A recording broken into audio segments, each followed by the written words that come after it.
everybody. How you doing?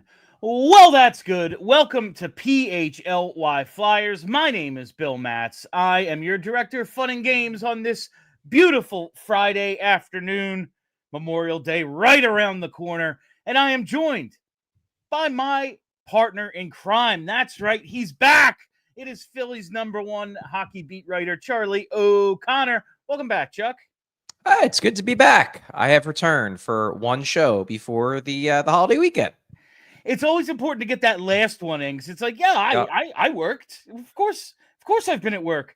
Kelly filled in admirably for the last 3 days. I see she's already back in the chat doing great work for us. But it is nice to have Charlie O'Connor back with us today. And we have a lot to catch up on, Chuck.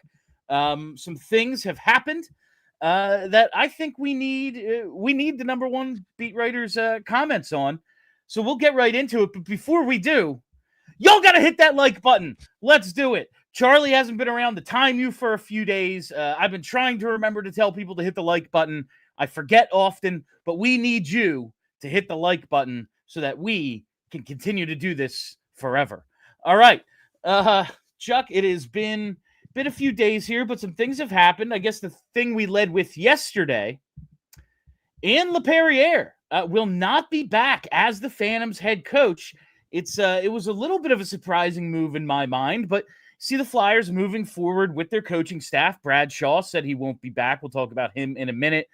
Looks like he's taking a job on the bench in Jersey, but I actually started piecing this together yesterday when I was in the car, and I texted you, like voice to text, because I couldn't look it up. Turned out you were driving too. But when I see Ian Laperrière leaving, it's like, all right, maybe he wants a head coaching job, but he probably just wants back in the NHL, and it's probably been made clear to him he won't be on Rick Tocchet's staff. So mutual parting of the ways, he gets to go look for a promotion of sorts. And Charlie, it dawned on me, Laperrière spent some time in Colorado. Adam Foote spent some time in Colorado. Foote was named the coach of the Vancouver Canucks.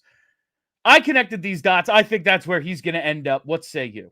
Well, I don't have any information on that. Yeah. So if you want to theorize, I'm theorizing. Bill, feel free to theorize. Basically, what my interpretation of this situation is with Ian Laperrière is, and this is based on the reports from people like Anthony Sanfilippo, Jackie Spiegel got it confirmed as well. I was on vacation, so I wasn't doing a lot of texting of sources. I was enjoying my 3-day break. And then Chris Pronger essentially tweeted out something to the extent of he's going to be looking for new opportunities, and I wish him all the luck in the world. It seems like Laperrière wants a shot at a head coaching job in the NHL. He feels like that's his next goal. And it seems like he rightfully came to the conclusion that is not going to happen in Philly.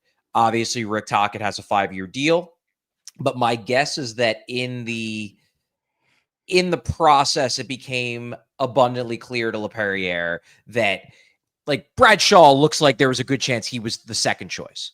And obviously that hurt Brad Shaw. But part of the reason why it hurt Brad Shaw is that he was so close to getting a job, and it's tough to be, the last person who gets told you're not getting the job. It's also tough, though, when you want a job and it becomes abundantly clear that you had no chance at all of getting it. You ain't getting it. Yeah. And I'm assuming that's what Laperrière quickly realized. I'm guessing they gave him an interview, because you give an interview to your AHL head coach. Bill, you very much enjoyed trolling the hell out of online fans, acting like it was a legitimate possibility that Laperrière could get the job. But I don't think there was any chance Laperrière was going to get the job. And the fact that he's leaving tells me that there really was no chance of him getting the job. Because if he thought there was the chance that if Tocchet flops, then maybe I'll be the interim. Yeah. I don't think he believes that would happen either. And if there's no path in Philly, and this is what he wants, all he can really do is go elsewhere. Yeah, and that really seemed to be the case. Like you said, it was Rick Tocchet. We said, this is Rick Tocchet's job if he wants it. If Rick Tocchet wants to coach in Philly, and it seemed that way since a month and a half before John Tortorella even got fired, honestly. But there was always that, hey, listen, other than Mike Sullivan, he's going to be one of the more highly sought-after coaches on the market.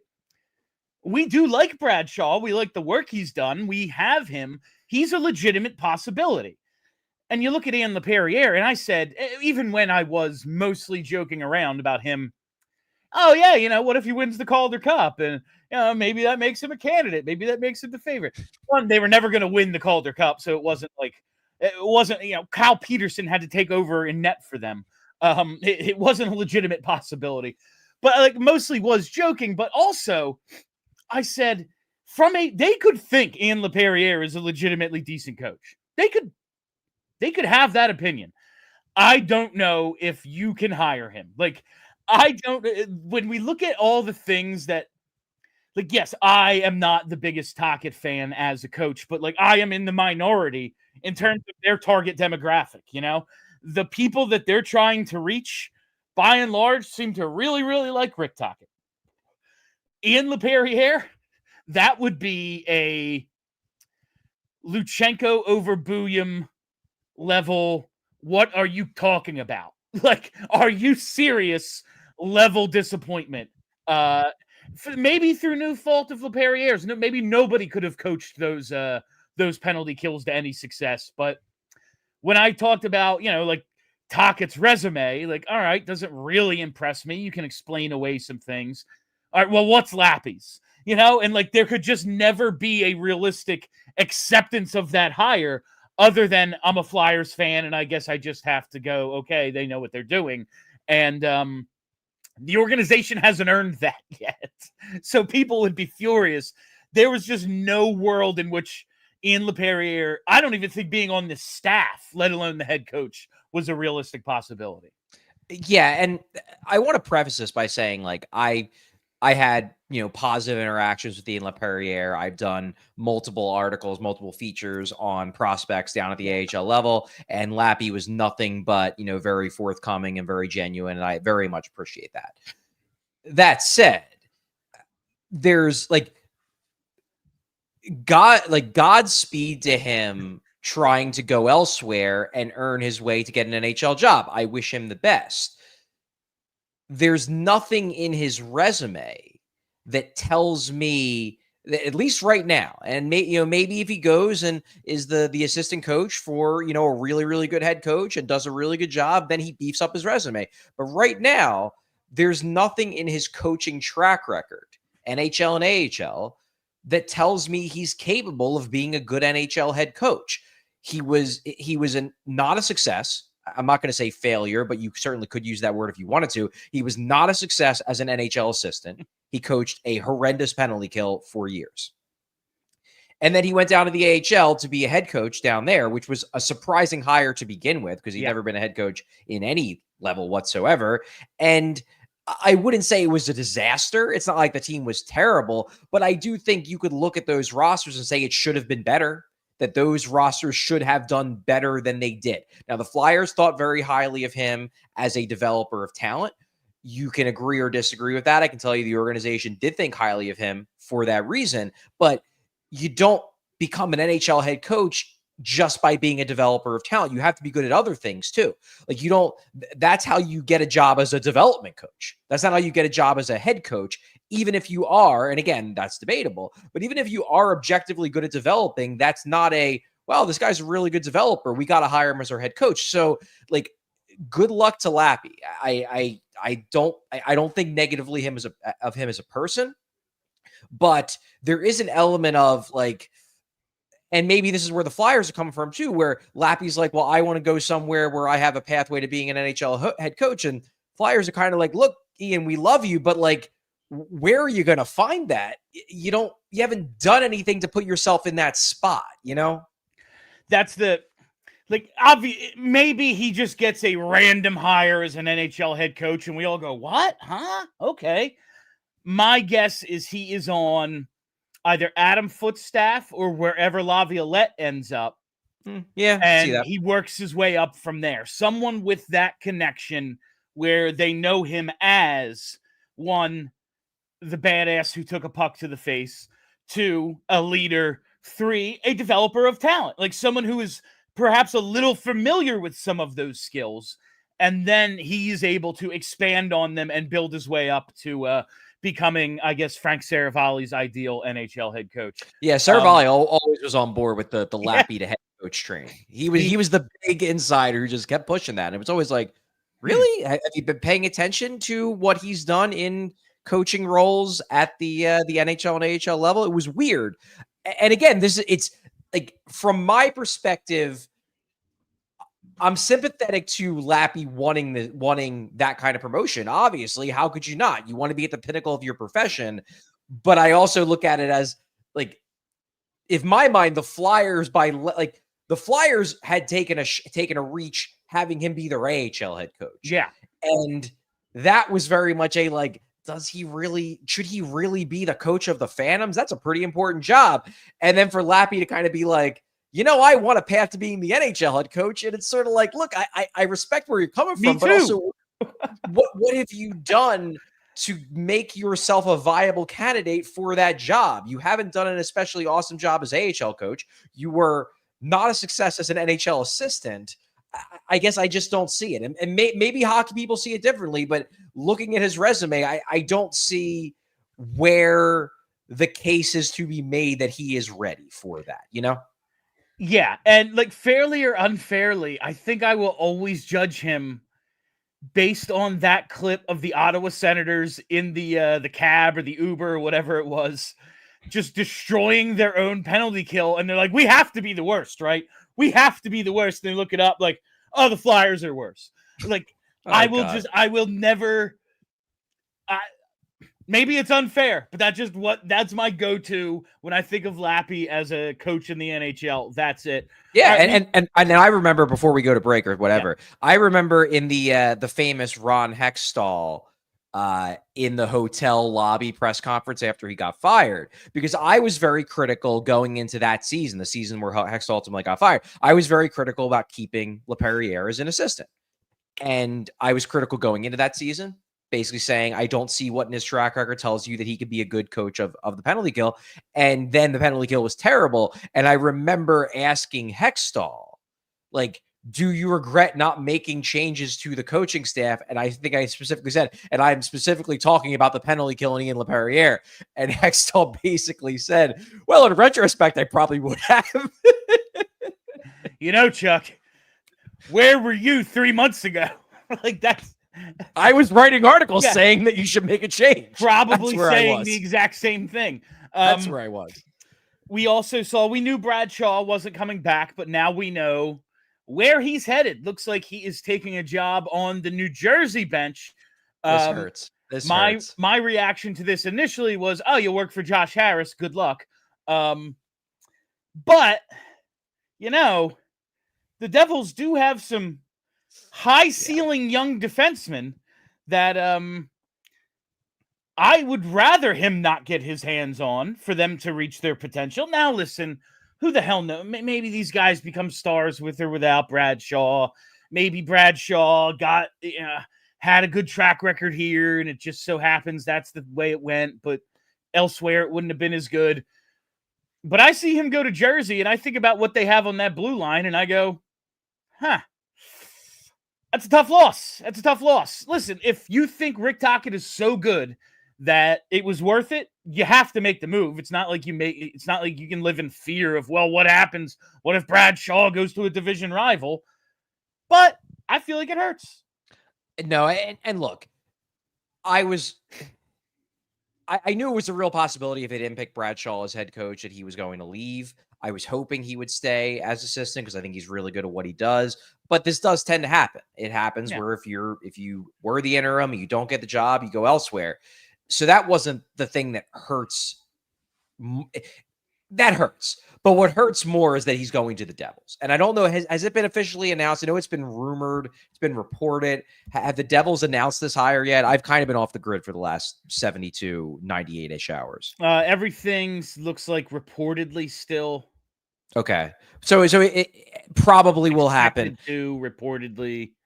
Look, obviously he was staying in the division of the Flyers. And it's not like you basically said, well, maybe he was just good here. He's been good in other places. Yeah. He's done a good job coaching, under Tortorella in Columbus, coaching guys like Zach Werenski. He has a track record of being a good developer of young defensemen.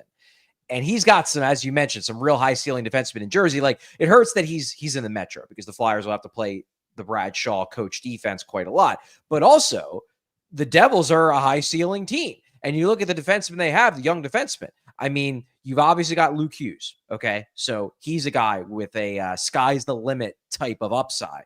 You've got Nemec, who kind of got going again in the playoffs, but he seems like a guy in need of like some remedial work. Yeah. Seems like the perfect guy for Shaw to work with. Seamus Casey had a breakout season last year, and they have the giant Salayev coming up at some point. Look at what he was able to do, what Shaw was able to do with Ristolainen. Imagine what you can do with a guy who's 6'7". So look, maybe Shaw isn't the perfect defenseman developer. Maybe he's not, the guy who's going to fix every single defenseman. But we've seen enough in Philly that he can do it for a lot of them. And the Devils have a lot of guys with plausible top pair or at least top 4 ceilings.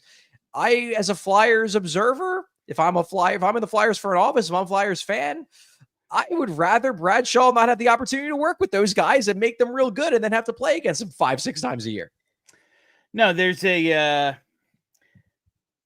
just this scene in Entourage that's been running through my head where Vince turns down a movie and it's all E's idea. And then they get a word like another big star took the movie. Vince just goes, "Hope you know what you're doing, pizza boy." And that's for some reason it's all right. Like maybe Brad Shaw does nothing. Maybe the Devils have that Josh Harris curse where they're going to constantly be injured and go out early in the playoffs and we don't have to worry about it. But I don't know. It kind of seems like they got the right guy for their developing younger-ish talent to help bring them along. And again, if you think Rick Tocchet is the guy, you can't make moves out of, we can't lose Brad Shaw. Like, well, if you thought that highly of him, he should be your head coach. If you think Tocchet is better, you have to make that determination and let the chips fall. But can't say it doesn't hurt. Can't say it's not a concern about a division rival now with a bunch of pieces that he's going to get his hands on. All right, before we take a break, want to talk a little about the playoffs, Chuck. I know you've been tuned out for a couple of days, but really it's just this Carolina-Florida thing that's boggling my mind. Florida's up 2-0, and I guess that shouldn't be like a shock because, Florida's awesome. They've won this round the previous 2 years. But they've won the first 2 games on the road by a score of 10-2, I believe. And they held the Hurricanes to 17 shots last night. The thing we know about the Hurricanes is they get a lot of shots off. Not so much the case right now. Rod Brind'Amour, this is his 3rd trip to the conference final. He is 0-10. He is yet to win a game. He's been swept twice, and now he's down 0-2. And this is Carolina's 4th trip since they won the Cup in 2006. They've lost 14 in a row. They have not won a game in the conference final since they went and won the Cup in 2006. How the hell do you explain this, Charlie? Clearly Carolina is really good. Their points total every year, the way they're able to dominate possession against other playoff teams in the early rounds of the playoffs. And then it just seems when they run into other elite teams, it is not enough. Well, to be clear, I have watched most of these playoff games. I'm off the grid in terms of like texting sources and spending time on Twitter, but I watch playoff games because playoff games are fun. Like that's one thing you got to understand. Like texting sources and being attached to my phone, that's not fun. What is fun is watching hockey. So I do watch hockey when I'm on vacation. That's a good time. So I have watched most of these games. Now, to be clear, last night's game was horrible. The Carolina Hurricanes played as bad as I've seen them play, not just this season, but like in years. They were horrendous. They were a shell of what they usually are. And I don't want to dismiss the impact of Florida. Florida played a great game. They smothered the Canes, but also the Canes just played terribly. Game 1, I felt like, the score looked ugly. Yeah. But I thought the Canes generated chances. I didn't think they got the doors blown off. I thought that, They didn't get stops and they didn't finish on their chances, especially in the, let's say, the first like half of the game. Game 2 was a disaster, and if they play like that in games 3 and 4, it's going to be a sweep. If they play the way they played in game 1, I think they can make this a series. Maybe not win it, but they can make this a series. So I'm not ready to bury the Canes as a, oh, they're actually bad because we're coming off of them playing the worst game they've played in a long time. I do think that we can, in the playoffs, and some people find this fun. For some people, this is the fun part of the playoffs. For me, this is the worst part of the playoffs, is the snap takes as a result of one game thing. Like, this is the day where you're going to get the most anti-Canes takes in the world.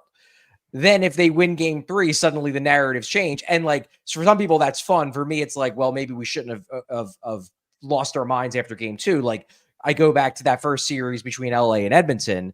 After 2 games, it was, Flyers are going to get a high pick because Edmonton's going to lose. And, maybe they're not as fast as they used to be. And maybe they're not as good as they used to be. And Connor McDavid's going to be a free agent in a year and a half. And maybe the Flyers can get him. And now it's like they're this unstoppable juggernaut. Or maybe now they're not because they had a bad third period. So now everything's bad again. Again, like, I would rather wait until the end of the series to judge the Canes rather than judging them off of what I consider to be like their worst game in a long time, if that makes sense. I understand that, but there is something too. If you play your worst game in a long time in game 2 of a playoff series, you're trailing at home, like, that doesn't bode well for what you are. Like, no, that's it doesn't. the thing, especially considering their playoff track record. And I realize playoffs often a small sample size and we can draw outsized conclusions about teams because of them. But also, it is the whole point of everything is the playoffs. And, like, if we're going to do it about the Leafs, like, yeah, I just think there's something fundamentally wrong with the Leafs. And I don't know if I can totally put my finger on it, but I know they need to change things. Like, even if you look at them and go, they're still one of the 5 or 6 best teams in the league. What the hell else can you really ask for other than that? It's like, well, they're not going to win a cup, so they have to figure it out. They have to figure something else out. Kind of feel the same way about Carolina right now. Now, like you said, listen, we just saw Florida fall down 0-2 in the second round. We saw Edmonton fall down 0-2 in the first round. Both teams come back, and looks like right now there's a great chance that they meet again in the Stanley Cup final for a second year in a row. So it's not like you can write teams off, but with Carolina's track record, this is the conclusion I've come to. Let me run that by you, and then we can take a break. Okay. The way you and I both love Moneyball, the way in a short series, all of a sudden those little things that don't matter over 162, like, yeah, man, like, don't steal a base. It's stupid. Don't give up an out. Like, these little things that are actually maybe not the most important, they become just a tad more important in the playoffs. And it's really hard to overcome, like, those purposeful deficiencies you have. Now, Carolina has been star hunting. They just haven't been successful in it. So that was the point. That was the point I was going to make. Like, I guess you can't blame that on them. It's like, well, yeah, man, if we had Mikko Rantanen, maybe that's a different world. But the idea of, yeah, Freddie Anderson, he's good enough. Like, yeah, is he? Like, can you count on him to stay healthy? And if he does stay, like, is he good in the playoffs? Well, most goalies are just what they are all the time. They have good playoffs. They have bad playoffs. Maybe you have to start building a little bit more for these playoff situations rather than focus so much on, well, we're going to have 108 points. Yeah, I guess where I'm coming from is that it's abundantly like the Canes have one big problem in my mind. The one big problem is they don't have star power. They're trying to address that problem. It's clear that, like, the Canes haven't just said, no, we don't need stars. Yeah. They went out and they got Rantanen, and Rantanen didn't want to stay. They've made it clear. Tulsky and even Dundon have made it clear over these last few months that, like, they're not going to stop trying to go for stars. I believe Eric Tulsky did an interview a few weeks ago, basically saying that, like, look, we've basically maxed out on the depth thing. Now, like, we're not going to get any better by adding more depth guys. We already have an incredibly deep team. The way we get better now is we get better players at the top of our lineup. So they're going to keep trying. Now, obviously trying is not doing, but it's not like they haven't identified what their big problem is. So like they know that's a weakness. They're obviously going to try to win despite that weakness, because you can't just be like, well, we don't have stars, so I guess we're just going to forfeit this series. Like they're going to try to win it their way, but it's not like they don't know that they have a weakness. Now, if you're talking about like goaltending, I mean, yeah, Anderson's not great, but like neither is Stuart Skinner. Like every team is going to have weak points, even the teams that win. You know what I mean?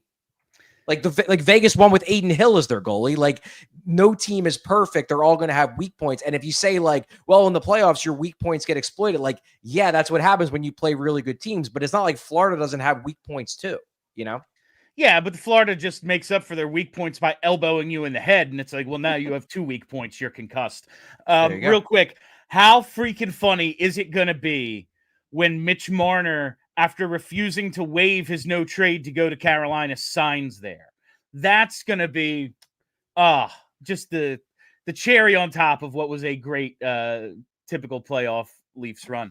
All right, we have to take our first break. All right, it's here. It is Memorial Day weekend. That means it's summer, baby. That's right. And you can't do summer without Shady Rays. And our friends at Shady Rays are helping you get in that right frame of mind for the summer with premium polarized shades that won't break the bank. They've got sunglasses with durable frames and crystal clear optics that make them the perfect choice for outdoor adventures. And with so many colors available, you'll find a pair that's absolutely perfect for you. Yeah, you're heading down the shore. Maybe you're checking that nav screen. You're going somewhere you're not familiar with. A lot of times, sunglasses, polarized, you look at it, messes with your eyes, just as a real weird effect, makes you a little lightheaded, dizzy, whatever.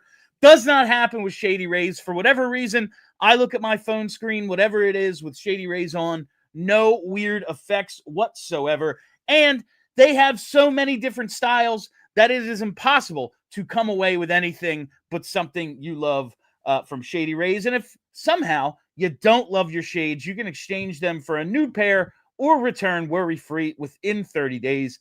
There's no risk when you shop. Their team always has your back with personal and fast support. And right now, PHLY viewers and listeners, you can go to shadyrays.com and save 35% off polarized sunglasses with code PHLY. Over 300,000 people have rated Shady Rays 5 stars. You can be the next. Just use code PHLY today at shadyrays.com. While we're here, you know what time it is. 1-800-588-2300 Empire. Today. Listen, I've been telling you for months now, Empire is the place for new carpets, new flooring, all new flooring, whatever you need from Empire. Why? It's because they have flooring experts. They have dedicated flooring professionals who focus on flooring every single day. It's not like when you go into the big box store and if you can even find someone to talk to, they don't know what they're talking about. Not the case, because you don't have to go anywhere or do any of the work yourself with Empire. Empire Today's flooring experts bring the showroom right to your room. That's right. You can pick the right flooring and the right colors for your space, in your space. See how it all looks up against your furniture, in your house, your paint colors and all that. And they take the precise measurements and have all your questions answered, so there are no surprises. And with Empire Today, you get clear, upfront, and all-inclusive pricing. Plus, you can schedule installation as soon as the next day. It doesn't get quicker than that. So schedule a free in-home estimate today, because some things are just better at home. PHLY listeners, you can receive a $350 discount when using promo code PHLY. You heard that right. A $350 discount with code PHLY. Restrictions apply. Visit empiretoday.com/PHLY for full details. And with that, Charlie, we got to get to today's Flyers topics. And we have a little new feature here. It is the word of the day. It is the word of the day presented by our friends at Art of Words. Check out Art of Words. Really, really cool stuff. But today's word of the day, Charlie, it's rumor. And we're going to talk about a bunch of rumors, free agency stuff, things people are kicking around. But the first rumor, it's Maxim Shabanov from the KHL. Have you seen any of this, Chuck? The rumors going around that this KHL MVP finalist, might have the Flyers on his short list as he's coming to North America this offseason. So to give some background on this, Shabanov. Yeah, Shabanov. Maxim Shabanov, I believe is how you pronounce his name. This was a rumor that popped up in like January originally. Yes. On social media, I believe it was in like some sort of Russian paper or something like that. Our intrepid European correspondent, Alex Appleyard, chased it down and talked to his agency, his Russian agency, and they denied vehemently that the Flyers had any contact with them. They said they've talked to other teams, not the Flyers, and they had no idea where this was coming from. Now, I don't know if this was yesterday or the day before, but Anthony Sanfilippo on Pattison reported that, well, I don't know what the deal was back then, but right now there are 3 options for Shabanov. It is he stays in the KHL, he goes to the Flyers, and he goes to Vegas. And Anthony said he spoke with league sources. He spoke with one source within the Flyers organization. Now, I'm not saying that Anthony is perfect with his reporting, but it seems like he has a lot of sources. I don't think he'd be making this up.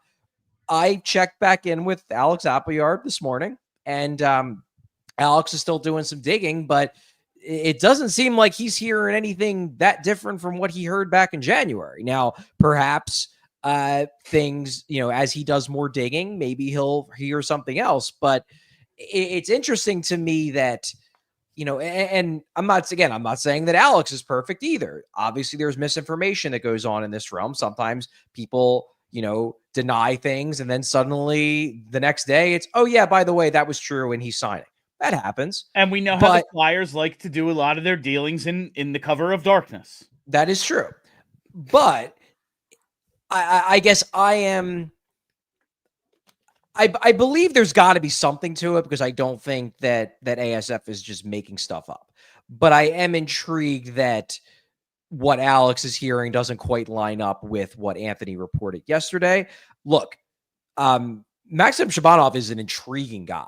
He is very possibly the best European potential free agent available. He's 24 years old, so he's not old. He's still very much in his, just beginning his prime stage. He's very skilled. He's a very good skater. He racked up a ton of points in the KHL, so I would like it if the Flyers are in on him. Now, the big negative for Shabanov is size.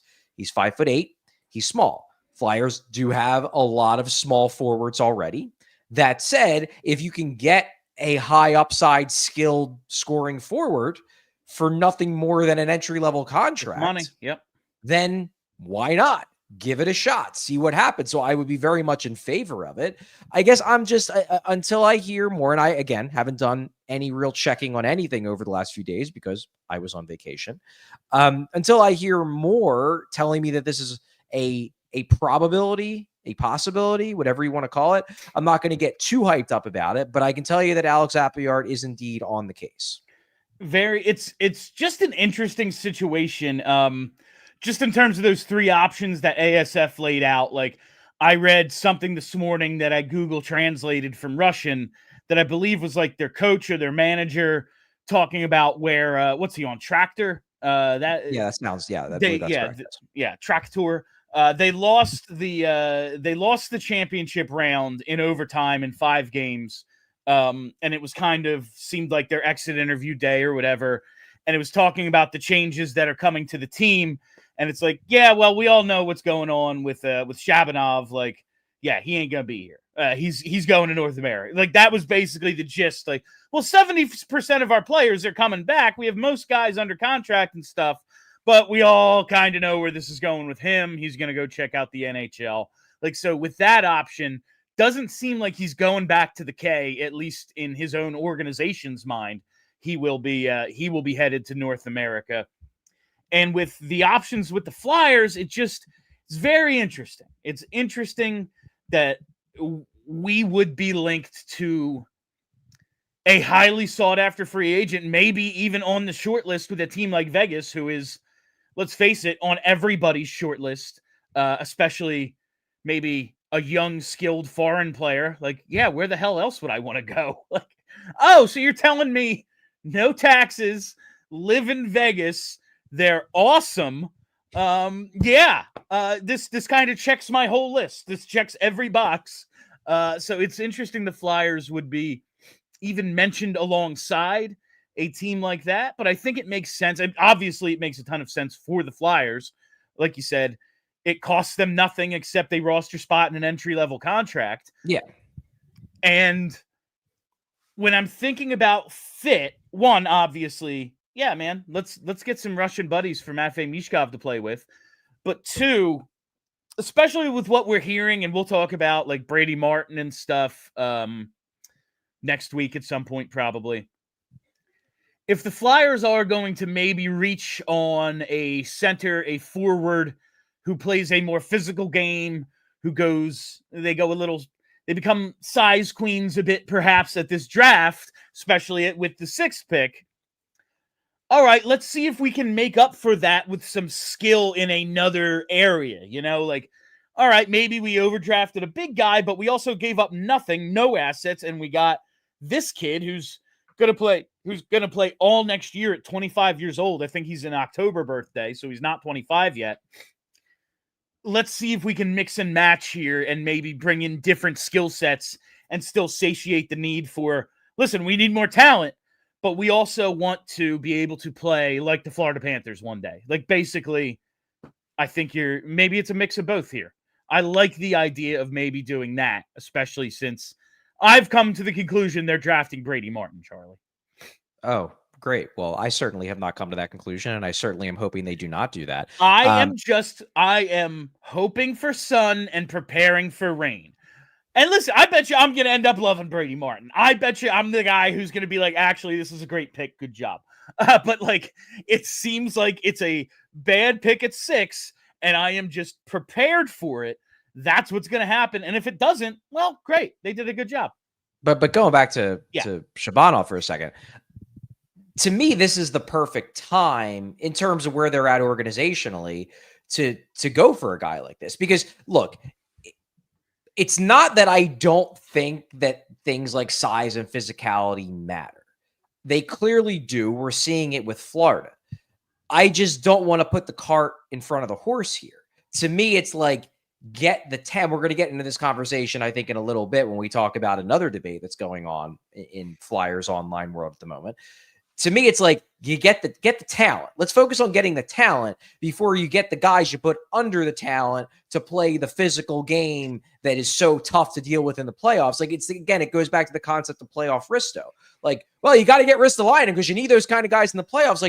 Great, but you got to get to the playoffs first. Otherwise, it doesn't matter. So, it's one thing if you're signing a guy, a smallish winger, and again, we'll get into this, to a 7-year contract into his mid-30s, because then it's like, okay, he's part of the future. We know he's part of the future. We're making a decision about what we want our team to look like for the next near decade. For a guy like Shabanov, I mean, you have him and you could dump him immediately. You have him for a year and then you figure out, all right, is he good? Is he not? If he's real good, great. We found this guy and all we gave up was basically a contract. If he's not good, we trade him or he goes back to Russia or whatever.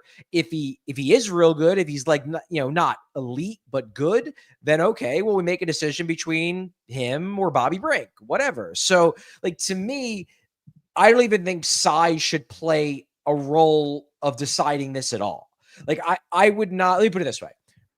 If the Flyers are looking at him and being like, well, he's a good player, but we can't go for him because he's 5'8", that's dumb. Yeah. And it's not dumb because size doesn't matter. It clearly does. It's dumb because at this stage of where the Flyers are, who cares? You're not trying to win in the playoffs. You're trying to build a base of talent that can get you to the playoffs first. So get the talented guys now, find out who's talented, who's not, keep the guys who are, and then you can go out and worry about okay, well, we need a 3C who's 6'4" and big and elbows people. But first you got to get the talent before you even get to the point where the physicality in the playoffs even matters. So I see where you're coming from. I do.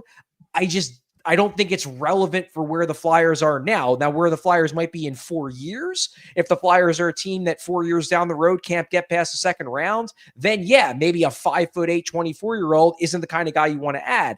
but they're not there yet. They just need talent. So go and take as many swings on talent as you can at this point, especially when you don't have to give them a long-term deal. Oh, yeah. I don't think there's any downside to this move at all. It's more of a looking at it from their team building perspective. If they are worried about that, because they've told us as much, like, yeah, man, we know we got to get bigger. We know we got to get more physical. I do push back on the idea, like you've said. I don't know. I don't see the Flyers get pushed around all that much. I agree with that. That's not a thing that I see happening really all that often with this team. It's just like, yeah, the other team has the puck more because the other team's better. Like that's the problem, is that the other team has way more good players than the Flyers on a pretty consistent basis. Of course they're dominating possession. Why wouldn't they?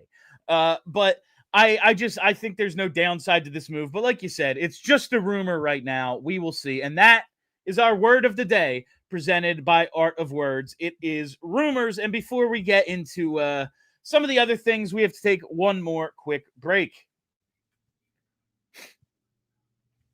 Whatever the moment, it's never ordinary at Bet365. From their 90 million users worldwide, there are over 780,000 live streamed events each year, and the early payouts across the NBA and NHL. Bet365, they've pioneered live in-game betting, and today Bet365 offers the widest range of games and markets available for live in-game betting across 78 different sports. Try to name 78 sports. I can't, but you can bet on them at Bet365. You know I love the early payouts. And NBA tip-off Tuesdays, that's a really fun thing. And slam dunk Saturdays. Well, guess what? Tomorrow is a Saturday, and it's going to be another Bet365 Slam Dunk Saturday. All you have to do is place qualifying parlay bets totaling $20 or more on NBA games and get up to $25 in bonus bets. Terms and conditions apply. Remember, that is only on Saturdays. What's tomorrow? Saturday. So check out that Slam Dunk Saturday. And right now, we have breaking news from Bet365. New customers now get $150 in bonus bets when you bet just $5, win or lose. Sign up, use the code PHLY365, deposit $10 and place a bet for $5 to get $150 in bonus bets, whether your initial bet wins or loses. Bonus bets can be used on the spread, totals, player props, futures, and more. Whatever the moment, it's never ordinary at Bet365. Must be 21 or older and physically located in PA. If you or somebody who knows a gambling problem and wants help, call 1-800-GAMBLER. I got to tell you about one of our newest partners here. It's Cherry Hill Mitsubishi. If you are looking for the most affordable 7-passenger SUV in America, CherryHillMitsubishi.com has you covered with the 2025 Mitsubishi Outlander. And they're celebrating Memorial Day savings all month long on their massive selection of budget-friendly and gas-sipping Mitsubishis. Here's a fact that shocked me. Mitsubishi Motors is #1 in customer satisfaction with dealer services among mainstream brands and SUV owners. And that's just not me. I can say anything's #1. That's J.D. Power, who has branded them #1. Combine that with the best warranty in the automotive business, 10 years, 100,000-mile powertrain, and 5 years, 60,000-mile bumper-to-bumper. Why settle for a lesser warranty and be on the hook for costly repairs down the road? And right now, you got to check out this offer. Stop in today. Tell them PHLY sent you and receive a $100 restaurant.com gift card just for taking a test drive or completing a trade appraisal. I know people buy Mitsubishis elsewhere. I just don't know why. Drive home in your new Mitsubishi today, just minutes from all bridges, or available online 24/7 at cherryhillmitsubishi.com. I don't know if there's a more difficult word to say with a cold than Mitsubishi. Yeah, I was going to say, I truly, Mitsubishi. I wasn't sure. Yeah. I always thought it was Mitsubishi. And you were kind of saying Mitsubishi? Mitsubishi, yeah. It's Mitsubishi. I'm trying here. Okay, I wasn't sure. I was like, have I been saying it wrong all these years? I've always said Mitsubishi. Yeah, but maybe I'm wrong. I just got a South Jersey accent. We just Okay. kind of let Well, it's Cherry Hill Mitsubishi, Yeah, so it's Cherry perfect. Hill Mitsubishi. There you go.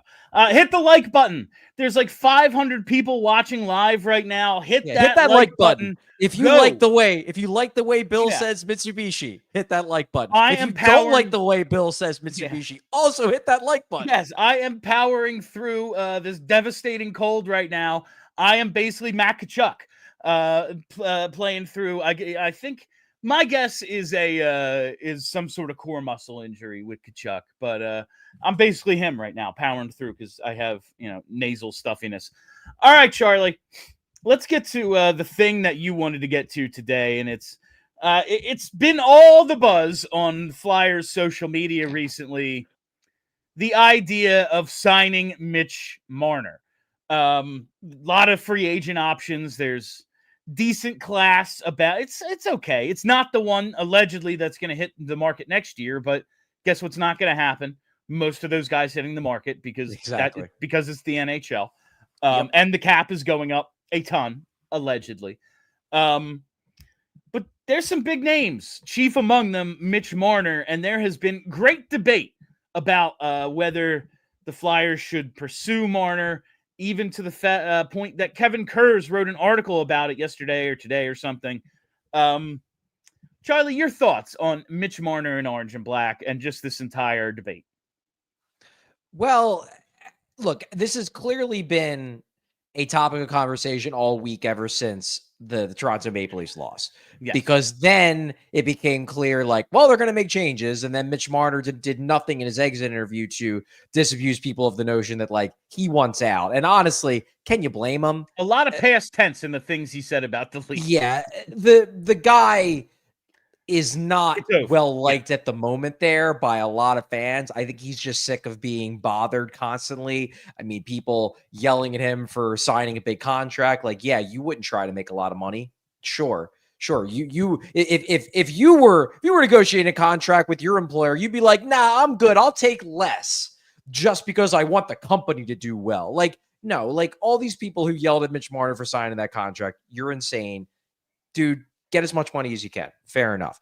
But it does seem like there's maybe not even necessarily bad blood between the Leafs and Marner, but definitely bad blood between like Marner and just having to deal with the mess that is playing in Toronto. Marner and the market are in a feud.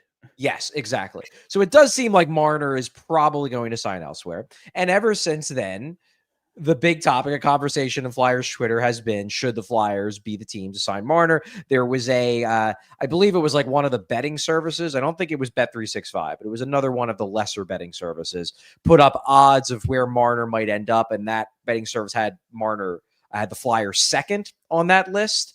So that got people chattering even more and more and more about it. I think the Marner to Philly talk is intriguing. And I don't think it is worthy of dismissing out of hand the way. Okay. And I'm not talking about like speculation. I'm just talking about, is it a smart move or not? Sure, the Flyers did. Yeah. I don't think it's worth dismissing out of hand the way that Kevin did in his article, where he's basically like, this is dumb. I personally, if I was the Flyers, I would not do it. But I don't think it's asinine. I don't think it's worthy of just being like, well, that's dumb, let's not talk about it. I think it's an intriguing conversation to have. I will probably write an article on it next week. It is the kind of move that I could be convinced of, even if my initial instinct is I don't believe giving Mitch Marner a 7-year deal worth $14 million a year is the right way for the Flyers to construct their long-term roster if they have designs on winning a Stanley Cup. But I'm open to... Let me put it this way. I think there are a lot of anti-Marner arguments that get thrown out there, that have gotten thrown out there over this past week, that are real dumb and real bad. I think there are a couple that are viable, but I think a lot of the anti-Marner arguments I've heard, I do not think hold water. All right. I mean, that's obvious because a player like Mitch Marner is so... he's polarizing at this point. And given his, I don't want to necessarily say scapegoat, because like he could just be better in the playoffs and he wouldn't have this tag. But given his status as like the scapegoat for the team that all of hockey media is obsessed with, because like most of it is based, in the building that they play in. Not wrong. Like, he is a very, very polarizing player. That said, I don't want Mitch Marner personally. I have one argument for him, though. It's that the idea that the Flyers have all these wingers, and it's kind of like, well, you're kind of doubling down. If the Flyers center depth is going to be, Jet Luchenko, Couturier and Cates, whatever happens with those guys, and like, let's say whoever they draft at 6, that's not going to be like the most inspiring center depth. So let's load up on as many wingers as possible to kind of buoy those guys. Like, if you have Marner, Konechny, and Michkov on, taking up 3 of the 4 spots on your top 2 lines, that could greatly aid in making your center depth not nearly as big of a problem as it is right now. That is my main argument for Marner. How do you feel about that? I think it is an intriguing argument, and I can see the merits behind it. What I will say about that argument is, and this I think really does go to the heart of why the people who want the Flyers to go after Marner want the Flyers to go after Marner so much. You basically said, well, if your center depth is going to be that, you need wingers to not even insulate them, but to buoy them, to boost them. If you go out and you spend $14 million on Mitch Marner when you're already spending $9 million on Travis Konechny, and if Matvei Michkov is as good as he is, as we are all hoping / expecting him to be, you're very quickly going to be spending like $35+ million on 3 wingers, and that will then, it's a self-fulfilling prophecy. If you're spending that much money on wingers, then you probably are going to have bad centers, because then you won't have the money to get a center. And this goes back to kind of where I'm taking this, which is, I get the sense, and maybe I'm wrong, maybe this is not where everyone is coming from, but I get the sense that the people who are the most into signing Marner are also tend to be very skeptical of the Flyers' plan. And I think a lot of what drives it, because you just talked about, well, if they're going to have weak centers, then might as well load up on wingers. The Flyers would tell you they don't plan on having weak centers. They plan to get a center. The problem with that, and this is the problem that a lot of people talk about, is like, well, how are you going to get a center? And a lot of it from the Flyers' perspective is like, just trust us, we'll get one. And I get the sense that a lot of the people who really want them to go all in on Marner basically are of the opinion of like, we don't trust you. We don't trust that you are actually going to get a high-end player at a position of need. So this guy is available. He is maybe not at a position of need, but you can actually get him. So get him, even if he's not the best fit, because I don't believe that you're actually going to get somebody that's a better fit. So I do think a lot of the most vehement if the Flyers could promise you that if we don't sign Mitch Marner within 2 years, we will have a high-end center, I think most people will be like, yeah, I'm fine, let's pass on Marner.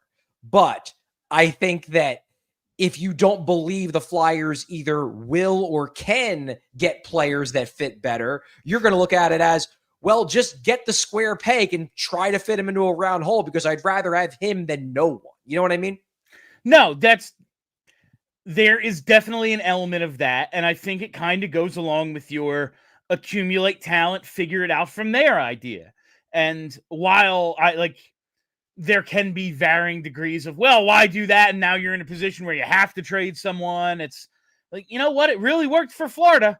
It certainly seems to be working for the team that kind of did that thing of, let's get all these guys together and figure it out. Like the Panthers, let us not forget, one of the big losers of the Vegas expansion draft. Not to go back to the whole size idea, but like, yeah, you just couldn't have Riley Smith and Jonathan Marchessault, and then, little ass Marchessault won a Conn Smythe. Like, so it's off topic, but just saying, like, they've made some mistakes along the way, and they had pieces that were, okay, yeah, we're really good in the regular season. Can we do this postseason thing? Well, we'll figure it out. And they certainly have, it appears. Like, so I think it kind of also fits with your accumulate the talent and figure it out from their perspective, Charlie. It does. And that would be the better, like, to me, the biggest selling point for signing Mitch Marner is the simplest one. He's an awesome player.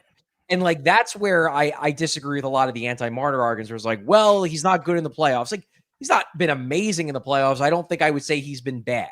He actually scores quite a lot in the playoffs overall. His numbers are not terrible. Number two, he's a better player than I think a lot of people from the outside realize, because not only is he a super high scorer, he's a guy who has broken 100 points. He's also a really, really good play driver and defensive player. Like, this is a guy who's been in contention for Selkies. He is a great all-around player. And like, maybe the one negative on his resume is that he hasn't been amazing in the playoffs, but he hasn't been terrible. He just hasn't been amazing. And his team has choked on numerous occasions, so he gets painted with that brush as well. So those are arguments very much in favor of Marner, where it's just like, hey, he's awesome. Get awesome players.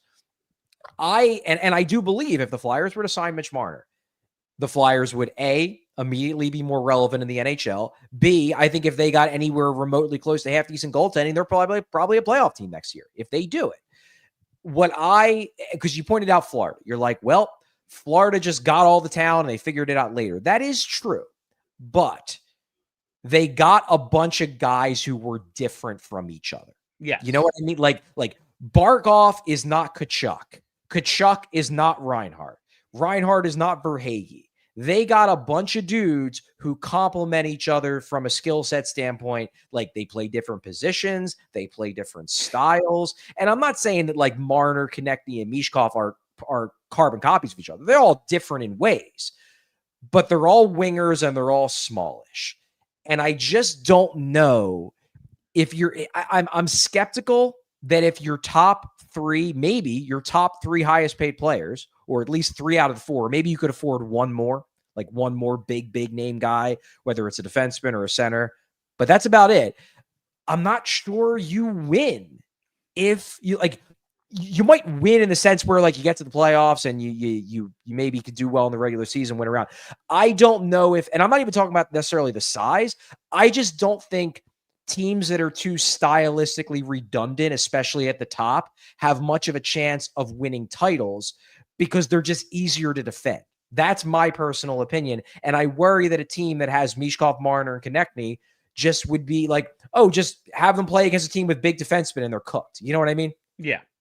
Yeah, no, it makes sense. I think the stylistic, like being repetitive that way down the lineup, it just makes it harder, makes it easier to defend. Like that is a very simple idea. All right, we have a bunch of super chats, a couple other things I want to talk to Charlie about, but we can do them some other time. Let's hit those super chats. All right, 7 of them, I believe. We lead it off with Mellerman 4. I listened to Monday's show yesterday, and now I too want Charlie to grow a mustache/beard. Charlie's done the beard. Charlie looks normal and fine with a beard.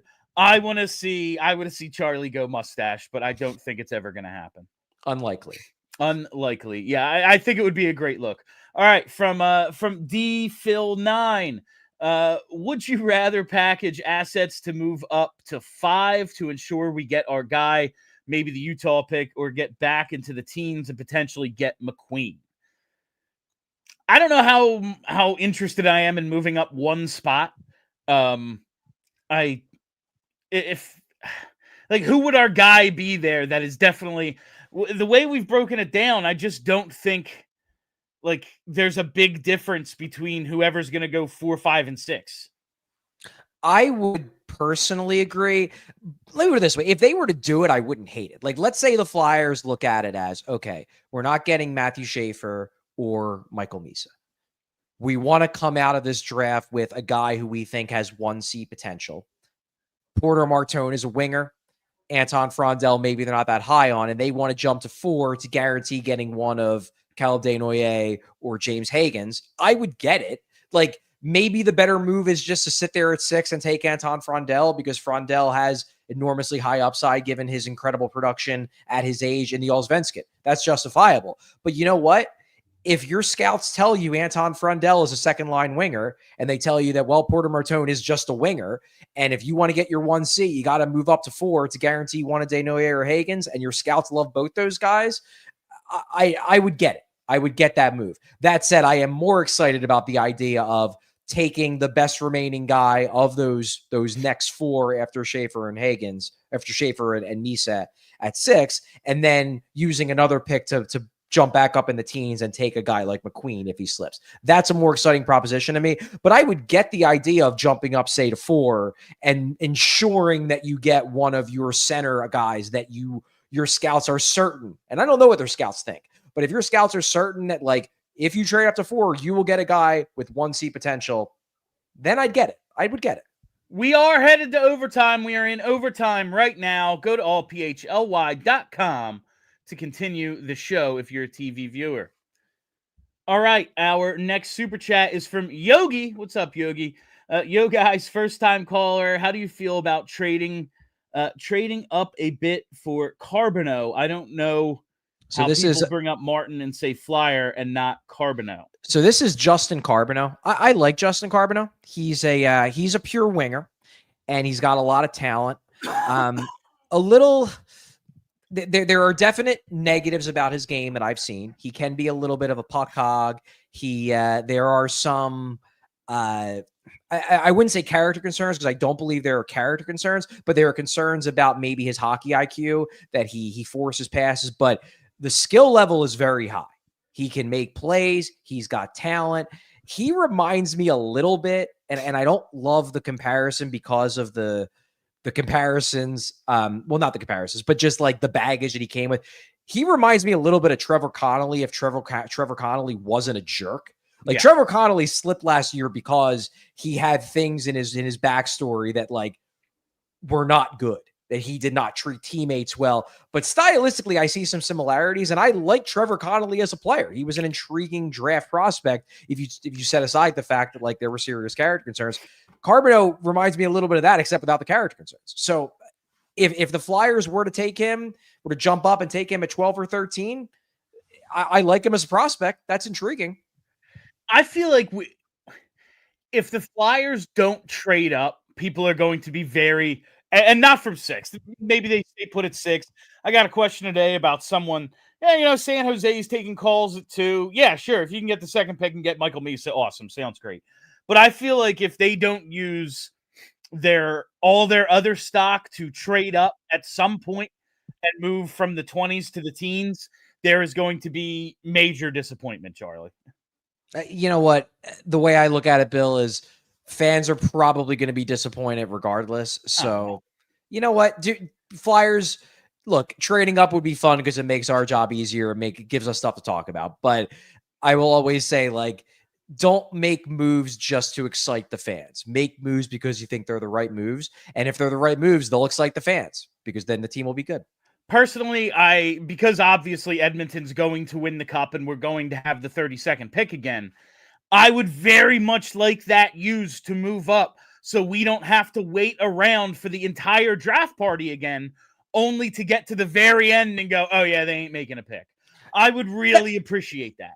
That is fair. And look, I'm not saying that trading up won't necessarily be a good move. What I will say is that in my mind, one of the best draft day maneuvers that has happened in the last, let's say, 5-6 years was Dallas in 2021 trading down and still getting Wyatt Johnston with the 23rd overall pick. So, like, and let's repeat this for a second. They traded down, they got more assets, and they still got the guy who might be the best player in that draft class. Like, so again, sometimes the not exciting move is the best move. Just make the right moves. Yeah. Here's the thing. I trust Dallas' scouts, Charlie. All right, moving on. I'm just saying. I know.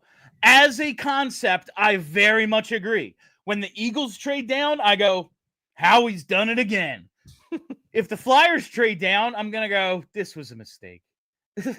Someone else wants that guy? Who? We should want that guy if somebody else wants him. That's just my thought. Anyway, all right. Thank you, Yogi. Let's see. From Kaiju Josh. Sure. Sure. Kaiju. Oh, Kaiju. Like the monsters in Japanese movies, like Godzilla. Gotcha. Oh, of course. Kaiju. Should the Flyers try to trade for Bowen Byram? Sure. I am not a big You're a Byram fan. hater. That's right. I'm not a Byram fan at this point. It would look, as with everything, it depends on the cost because there is talent there, but he is like, I've heard some people in our Discord theorize about like, well, what if you traded Cam York for Bowen Byram? To me, that strikes me as a, like, let's trade away the thing we know for the exciting unknown who probably is worse than the thing we know. Maybe. All right. Since this came up, though, I have no opinion about trading for Bo Byram. Sure, trades are fun. What do you got to give up for him?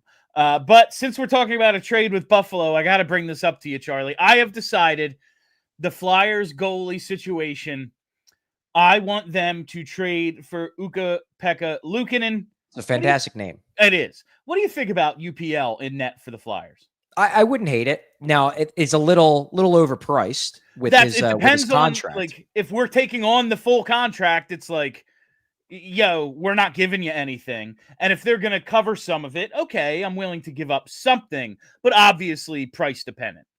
Yeah, I would say with him, I mean, he just came off of a bad year, and that bad year was still like better than all the Flyers goalies. I think it will be a fine bet on plausible upside. He's young-ish, basically the same age as Harrison, if I remember correctly, and he can take a workload. That's big because if you want to see what Sam Harrison can be, not starting 50 games a year, you probably want a guy who you can trust to at least start 40 games a year. And I think you could trust UPL to do that. So I wouldn't hate it. Obviously, it's price dependent, but I wouldn't hate it. Yeah, he is my guy right now, price dependent. All right. Thank you, Kaiju. Let's see. Matthew O.B. With Bonk, Barkey, Bump, Berglund, and Gill, and whoever they draft coming, does this mean Flyers don't value Lappy as a developmental coach? Well, it seems like this is more a Lappy thing than a Flyers thing, right? Yeah. That Lappy wants to leave because he wants to be a head coach. He wants to get back on that path, and he doesn't think he's going to be on that path with the Flyers. So I don't think this is the Flyers necessarily parting ways with Lappy, as opposed to Lappy being like, I don't want to be the AHL head coach for the rest of my life. Yeah, Laperrière wasn't fired. It was just kind of probably made pretty clear to him, this is about as far as you're going to advance here. Yeah. And understandably, he would like to see if he has other opportunities. I do think they liked him as a developer. I don't know if I did, but I know that's how they valued him. But yeah, no, that's we can think whatever. That's what they thought. But I do like the idea of maybe bringing in someone else and seeing what we can get with this fresh crop, because it feels like we have a new group of guys, a whole lot of new guys coming in over the next year or so. And I would like to see what someone else could do with them. All right, let's see the next one here from Purple Crayon. Charlie, are you doing a mock draft? Yeah, I'll do multiple mock drafts. That said, we're not really at the point yet where we even know where everybody's picking. But yeah, I did mock drafts last year. I'll do mock drafts this year. Still got a month to go for the draft, guys. We got time. There will be written content. We will do mock draft sort of stuff here. Just remember, we have 35 days or whatever till the draft. Still a lot of time. And as Charlie said, we don't even know where everyone's picking yet. So it's coming. Don't worry. I feel like I will probably do my first mock draft once I know where all the Flyers picks are. Well, 22 and 32, Charlie. I'll solve it for you. All right. They are down 1-0. So yeah, they are. All right. Let's see here. Next one from DA Flyers, man. This whole rebuild has been built on attracting big name free agents. Aren't they kind of betraying their own concept if they don't go for Marner? No, and here's why. I said this to Kelly yesterday, Charlie, at the Flyers Carnival when you guys talked to Keith Jones. He specifically said, this isn't about getting the best guy whoever happens to be on the market. Well, he's the best guy available right at this very moment, so we have to give Briz 9 years, $50 million because that's all we can do. It's about getting the right guys, and if they don't see Marner as the right type of player, then they'd kind of just be doing the Briz thing again. Now, Marner is obviously an established star, and I wouldn't expect him to be downright terrible and bought out within 2 years of a long-term contract. But that would kind of be that thing if they're like, yeah, we kind of need centers. We could use a defenseman, maybe a goalie. But hey, there's this shiny new thing, so let's get him. Like, I think that would kind of be the exact thing they've told us specifically they don't want to do. I think the part of this question I'll disagree with is, I mean, really, I guess what I'll disagree with is the overarching premise of the question. The first sentence is the whole rebuild has been built on attracting big name free agents. Has it been?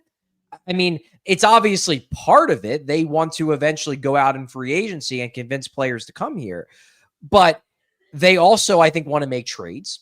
They want to trade for guys who will then re-sign.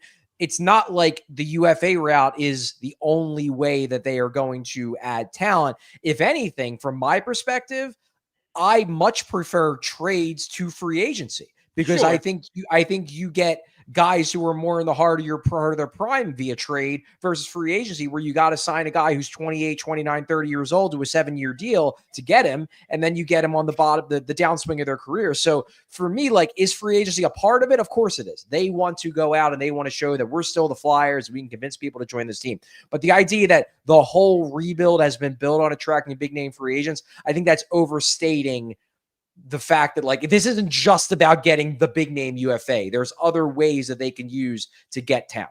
I think, like, if I could rephrase this question, and maybe this is exactly how they meant to say it, but the idea that this isn't going to be 5 years of drafting in the top 5, like, the star power of this team is going to be via acquisition and not draft, whether it's UFA, RFA, trades, Yes. whatever it might be. There was going to be an element of going shopping rather than drafting. That's absolutely if I had to rephrase it. But it doesn't have to be big name UFA. Okay. All right. Next one here is from JH. McDavid countdown, 405 days. Charlie, I said yesterday to Kelly, if on July 1st McDavid isn't immediately signed to an extension, I will begin to entertain the possibility that he could be a Philadelphia Flyer one day. Okay, sure. All right. Next one here from Zach Anderson.